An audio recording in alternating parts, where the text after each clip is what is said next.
everyone tells you to go no contact. But what if doing that means losing them forever? What if your avoidant ex thinks you've stopped caring? What if the silence makes them give up on you?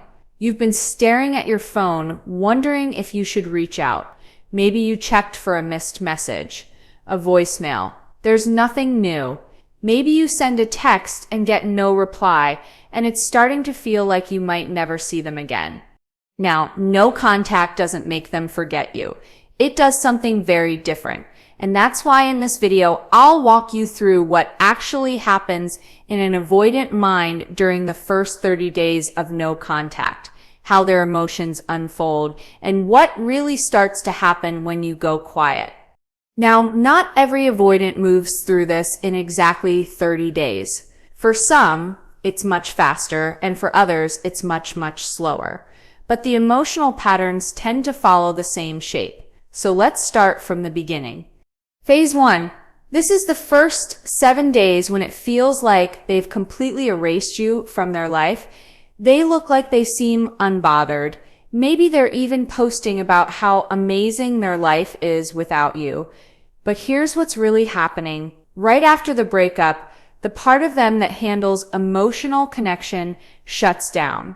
We talk about this as the moment where a sense of calm and relief is starting to settle in. Now, in reality, they are just going numb. Their body releases stress chemicals, then it goes into kind of a shutdown that blocks out the hurt so they can get through the day. And as a result of that, your ex is telling themselves things like, "This is for the best. I need space. I'm not really ready for a relationship right now." To put it clearly, at the start, they rationalize the breakup to avoid facing the discomfort. And on the surface, it works. It looks like relief. They appear calm, maybe even cold and detached. You're going to see them throw themselves into work, hobbies, or casual dating. But what's really happening is this: basically, they are staying too busy to let any real feelings come to the surface. Now, that's just a way they've developed to suppress painful emotions instead of processing them. And most often, this is happening in the first week after your breakup. But instead of trying to figure out exactly what week you and your ex are in, here's what I need you to do. For this and any timeline, I want you to watch their behavior, not the days, because this is the only way you'll really know where they are emotionally and what is actually happening inside their mind. Now, right after the breakup, the avoidant mind shifts into recovery mode. For weeks, sometimes months, they've been walking on emotional eggshells. They feel like they've been under pressure to say the right thing, to express emotions that seem risky, as if opening up might lead to rejection. What's really happening is this: they're worried that they'll disappoint you if their love doesn't look the way you expect. Of course, all of this lives inside their head, buried deep in the subconscious. So on the outside to you, it looks quite different. It looks cold. It looks heartless. It looks like they just shut down and disappeared. And the reason it looks like they've just shut down and disappeared is because they don't want to think about how much they've hurt you, even though there is this underlying feeling of guilt and love just beneath the surface. And because of that, they focus on moving forward. They tell themselves it's for the best. They convince themselves you'll be happier without them. The critical point to grasp here is that this is how they manage the discomfort, caring and feeling overwhelmed at the same time, which means in the first week after the breakup, all of that pressure, all of that anxiety and worry is starting to fade away. And obviously that's why reaching out in the first week usually backfires. Your message doesn't remind them of this powerful connection you share. It reminds them of the pressure they're still trying to escape. It brings up the worry and the fear that they can't love you in the right way. And what that means to you is this: even a simple "how are you" can stir up feelings that they can't handle yet, which is why if you text them, they shut down, say nothing, or reply with something brief that feels much colder than what you expected. It hurts, I know, but that isn't rejection. It's their subconscious fear. And what that really means is this: If you can stay in no contact during this stage, something important happens. You might notice the tension and worry slowly starting to fade away as they move into phase 2. Here's where things are beginning to shift from anxiety to the early stages of awareness for many avoidants. By the second week, the relief starts to wear off because it becomes harder to use distractions as a way to suppress their emotions, which means their schedule is still full, but it's starting to feel like they're just going through the motions. They're busy at work, they're meeting friends, they're going out, maybe even pretending things are still normal. But there's this feeling, a feeling like something's missing, like deep down inside there's an emptiness. They're not happy, they're not heartbroken, they're just kind of numb. So you might see them smiling in a photo or watch them post about a night out and think they're fine, but what you're really seeing is someone trying to feel normal and not quite pulling it off. What's really happening at this point is they move through their days on autopilot. They're not in pain, but they're not really living either. They don't quite feel themselves. Their thoughts are scattered.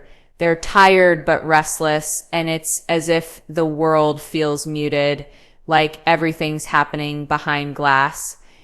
Let's go a level deeper here. They really are on autopilot. They are subconsciously suppressing emotions. Now, you might hear this called deactivation, and for an avoidant, they are acting on instinct. This feels like the right thing to do. This feels safe, even comforting. But over time, suppressing emotions leads to chronic stress, emotional disconnection, and eventually breakdown. Now, if you reach out to them during this time, their response will most likely be polite but distant. They might thank you, they might ask how you're doing. But right after that, they will disappear again.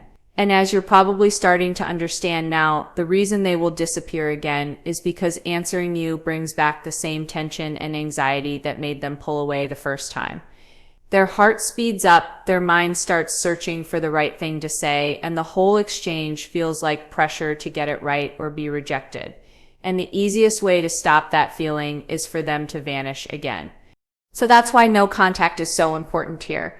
Every time that loop repeats, contact, tension, withdrawal, it triggers hidden anxiety and they have to pull away. But when you stay in no contact, that loop finally breaks. It gives you time to stop wondering what you did wrong, and it gives them the time to allow that anxiety to drift away. They stop bracing for another conversation that might go wrong and begin to settle into a more peaceful state of calm. Now, this is how they transition into phase 3.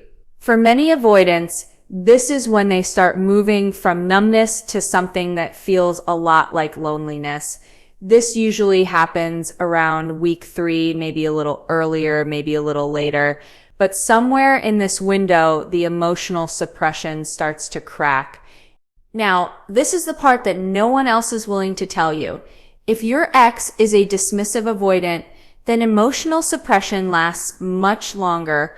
And what that means to you is this: the time it takes for them to come around is going to be significantly longer. However, if they lean fearful avoidant, then this is often when you begin to see a shift. Now, that's why you always hear me say, watch the behavior, not the calendar. The timeline gives us a common framework to talk about things, but watching their behavior is what allows you to know the real truth behind it all. Now, at this point, here's what's happening to many avoidants. The distractions aren't working anymore. They've been going to the gym, they've scrolled through their phone, they've hung out with their friends, but when they get home at night and sit down in the quiet, there's this uncomfortable feeling that won't go away. It's subtle at first, a thought, a memory, something small that reminds you of them. Maybe it's a song. Maybe it's seeing a couple walk past them holding hands. Maybe it's just the routine they used to share with you that now feels broken. But something is really starting to change inside. Now, here's where things get interesting, because they're starting to feel that loss. Not intellectually. They know you were gone the whole time, but emotionally in their body and their chest, in the moments when they can't distract themselves anymore. This is when they might check your social media for the first time, not obsessively, just once, to see if you're okay, just to see if you've moved on. They might unblock you. They might even check in with a short text and then disappear again. Now, this is the reality you need to understand. They're not ready yet to reach out and get deeply involved with you again, but they are starting to wonder about you. They're starting to notice your absence in a way that they couldn't before. And if you've been in no contact this whole time, that silence is starting to mean something very different. In the first phase, your silence felt like relief. In the second phase, it felt neutral, just background noise while they stayed busy. But now your absence is allowing them to feel something real. It's creating a question in their mind. Are they really done with me? Did I lose them for good? They won't say this out loud. They most likely aren't realizing it fully for themselves, but it's there, growing stronger just below the surface. And this is the phase where most people make a mistake. They see their ex start to soften.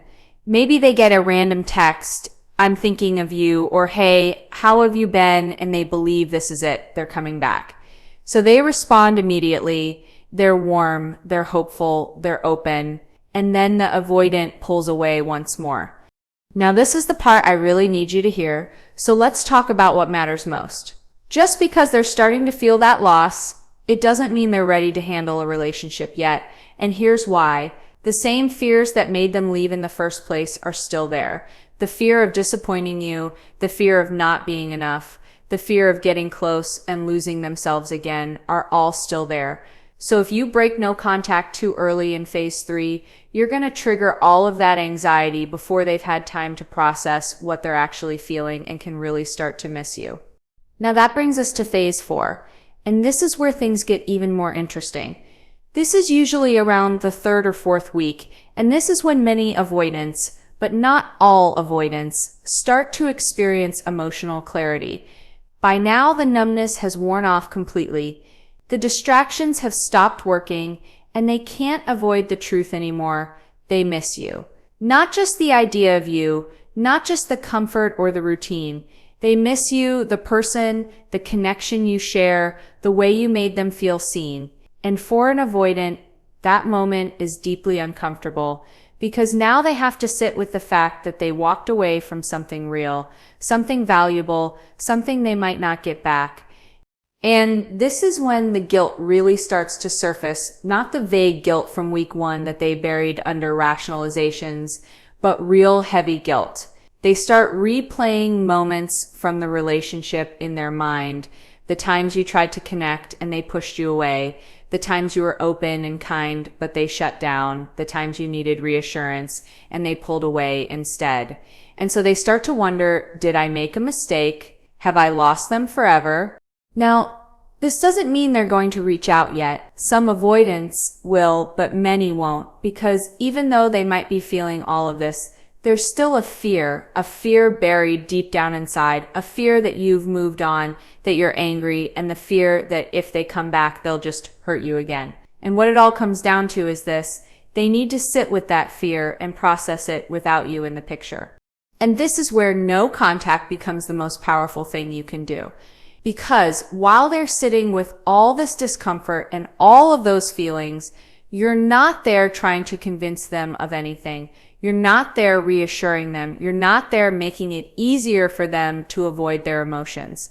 Your absence is helping them to feel everything fully, to sit with their discomfort, to know what it's like to miss you, and to really ask themselves why they've been pulling away from love. Now, that's exactly what needs to happen for real change to begin. So here's what you need to know as we reach the end of 30 days.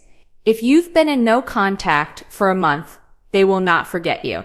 The truth is, what we most often hear from people like you and your avoidant partners is this: by week 4 of no contact, one of 3 things happens.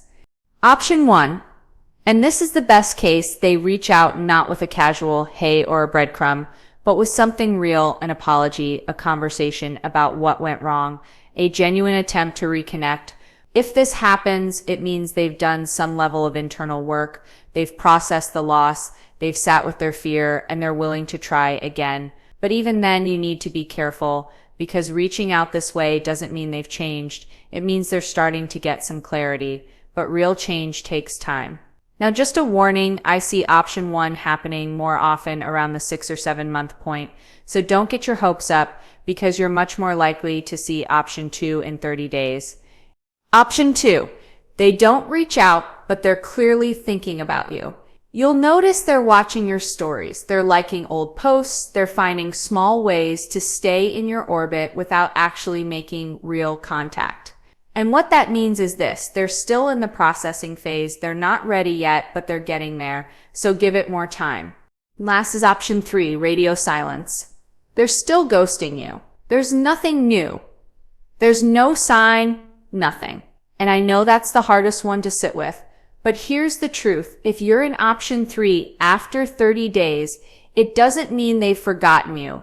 It means one of two things. Either they're taking longer to process, which is normal and okay. Some avoidants need 60 days, some need 90 days, some need much, much longer, or they're choosing not to come back. And if that's the case, no contact is still serving you, because it's giving you time to heal, and it's keeping you from chasing someone who isn't ready to come back to you.